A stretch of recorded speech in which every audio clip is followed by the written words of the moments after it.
여러분 안녕하세요. 이번 강의는 제8단원 큐티와 함께하는 영성일기입니다. 여러분 예수님과 동행하는 삶을 살고 계신가요? 예수님을 바라보고 예수님과 동행하는 것이 아주 막연하게 또 어렵게 느껴지는 분들이 많이 있을 거라는 생각이 듭니다. 예수님이 우리의 눈으로는 잘 보이지 않는 그런 분이시기 때문이죠.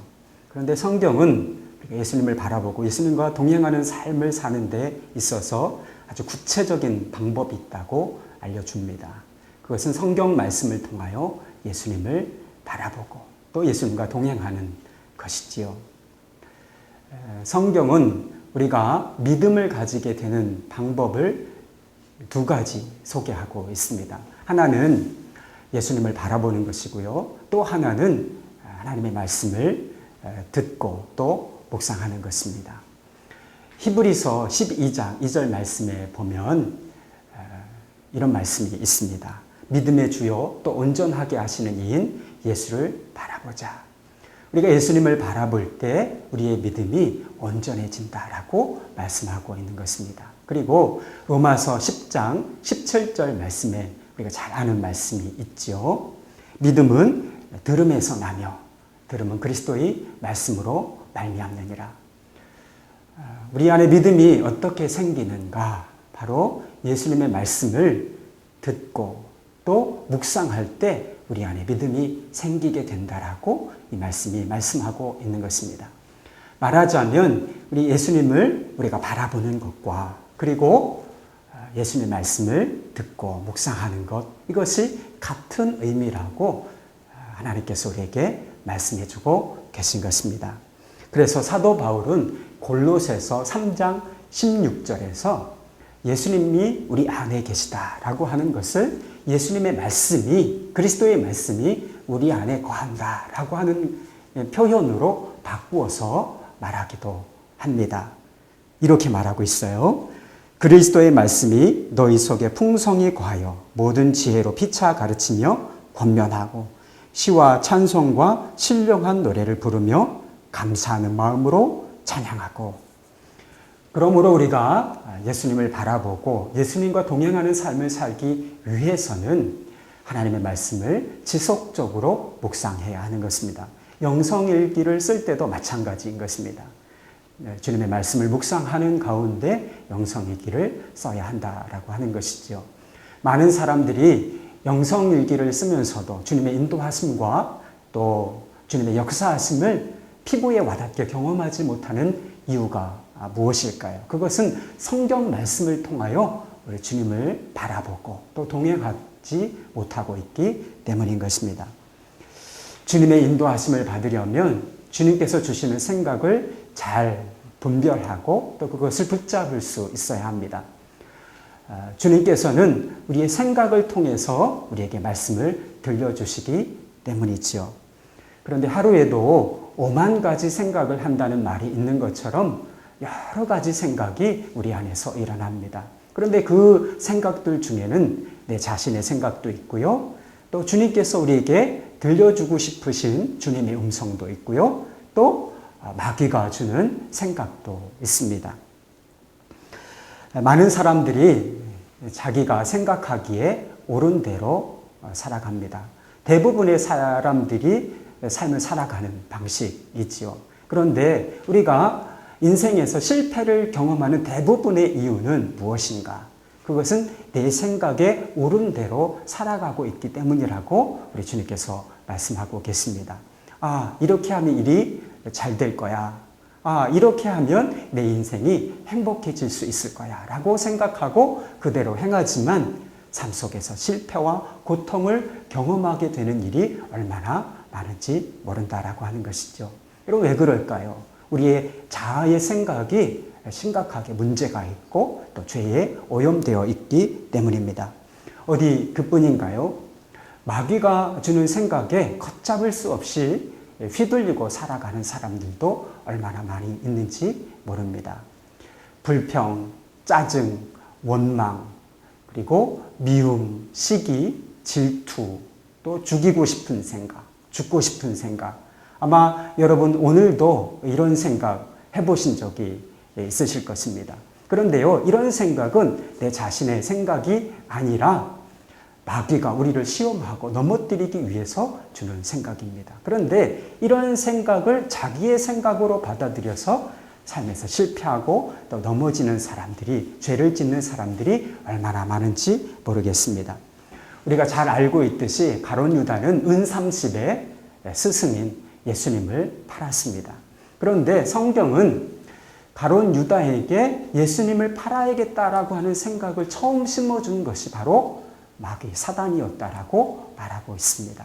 그런데 가룟 유다가 그것을 분별하지 못하고 그 생각을 자신의 생각으로 받아들이자 예수님을 실제적으로 팔게 되는 그런 일이 일어나게 된 것이죠. 마귀가 심어주는 생각을 우리가 잘 분별하지 못하면 우리의 삶에 정말 끔찍한 일이 일어날 수 있다라고 하는 것을 너무나 잘 보여주는 사건이라고 말할 수가 있습니다. 그러면 여러 가지 생각들 중에서 어떤 것은 내 생각이고 또 어떤 것은 주님의 생각이고 어떤 것은 마귀가 시험하려고 주는 생각인지 우리가 분별할 수 있을까요? 하나님의 말씀을 통하여 그렇게 할 수 있는 것입니다. 히브리서 4장 12절부터 13절까지 말씀은 이렇게 말하고 있습니다. 하나님의 말씀은 살아있고 활력이 있어 좌우의 날선 어떤 검보다 예리하여 혼과 영과 관절과 골수를 찔러 쪼개기까지 하며 또 마음의 생각을 판단하나니 지으신 것이 하나도 그 앞에 나타나지 않음이 없고 또 우리의 결산 받으실 이의 눈 앞에 만물이 벌거벗은 것 같이 드러나느니라. 하나님의 말씀의 능력에 대해서 이야기해 주고 있는 것입니다. 하나님의 말씀은요, 날선 검같이 예리하여서 마음의 생각을 판단한다라고 말씀하고 있습니다.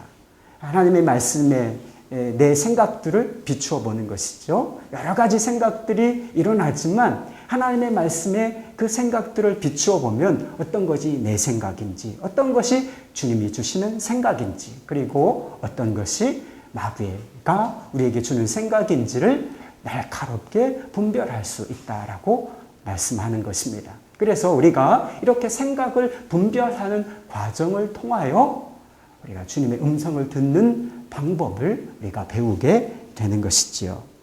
어떤 분들은 나쁜 생각이 떠오를 때마다 그 생각을 떨쳐버리기 위해서 애쓰시는 분들이 있습니다. 여러분 잘하는 것입니다. 그런데요, 문제는 그런 나쁜 생각들, 악한 생각들, 부정적인 생각들을 잘 떨쳐버리기가 어렵다라고 하는 거예요. 머리를 막 이렇게 흔들면서 그 생각을 떨쳐버리기 위해서 노력하지만 그 생각이 잘 떠나지 않고 도리어 그런 생각들이 자꾸 떠오르게 되는 것을 저와 여러분이 아마 경험하고 있을 것이라고 하는 생각이 듭니다.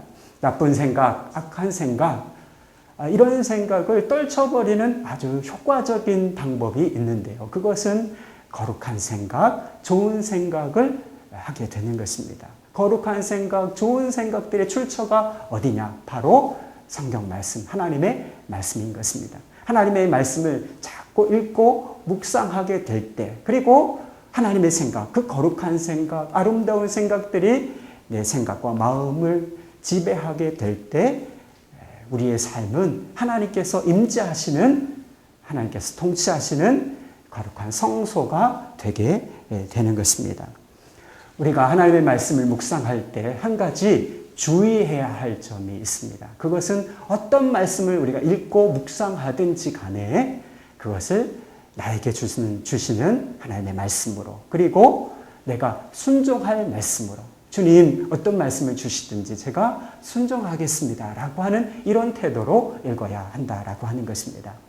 하나님의 말씀은 어떤 지식과 정보를 전달하기 위하여 주신 말씀이 아닙니다. 하나님의 말씀은요, 바로 나에게 순종하라고 주신 말씀입니다. 여러분, 선교하는 교회로 유명한 교회, 전주 안디옥 교회라고 알고 계시지요? 근데 이동희 목사님께서 이 교회를 개척하시기 전에 교회를 개척하기 위하여 기도하시는 중에 성경 말씀을 읽으셨다 그래요. 어떤 말씀을 읽으셨느냐면 삭개오가 예수님을 만난 그런 장면, 그리고 예수님을 만난 이후에 자신의 전 재산 절반을 팔아서 가난한 사람들에게 나눠주겠다라고 결단하는 장면을 보게 되셨다는 것입니다. 그런데 이 목사님께서는 이것이 하나님의 뜻으로 또 교회를 설립하기 위한 그런 말씀으로 주셨다고 받으셨대요. 그래서 우리 교회가 선교하는 일에, 전도하는 일에 교회 재정의 절반을 사용해야 되겠구나라고 하는 생각을 가지고 교회를 설립하게 되셨다는 거예요. 그래서 그 약속, 하나님과의 약속을 순종함으로 지키셨는데요. 그래서 우리가 선교하는 교회 하면 전주 안두역 교회라고 인식할 정도로 선교에 있어서 유명한 교회가 되었다는 이야기가 있습니다. 사랑하는 여러분, 오늘도 식사하셨지요? 우리가 육신의 생명을 유지하기 위해서는 매일매일 밥을 먹어야 합니다. 어제 먹었던 밥으로 오늘을 살 수는 없는 것이지요. 그런데 영적인 이치도 똑같습니다. 어제 읽었던 말씀으로 오늘을 살 수가 없는 것입니다. 매일매일 말씀을 통해서 주님과 교제하고 주님을 바라보고 주님과 교제하는 삶을 살아야 우리가 영적으로 풍성한 삶을 살 수가 있는 것입니다. 사랑하는 여러분, 매일매일 하나님의 말씀을 묵상하면서 주님을 바라보시기를 바랍니다. 그리고 영성일기를 쓰면서 주님께서 내게 어떤 말씀을 주셨는지 기록해 보시고 그 말씀에 순종해 보시기 바랍니다. 그렇게 순종하는 삶을 통해서 하나님께서 여러분의 삶에 위대한 일을 이루실 것이라, 놀라운 삶의 변화를 허락해 주실 것이라고 분명히 믿습니다. 감사합니다.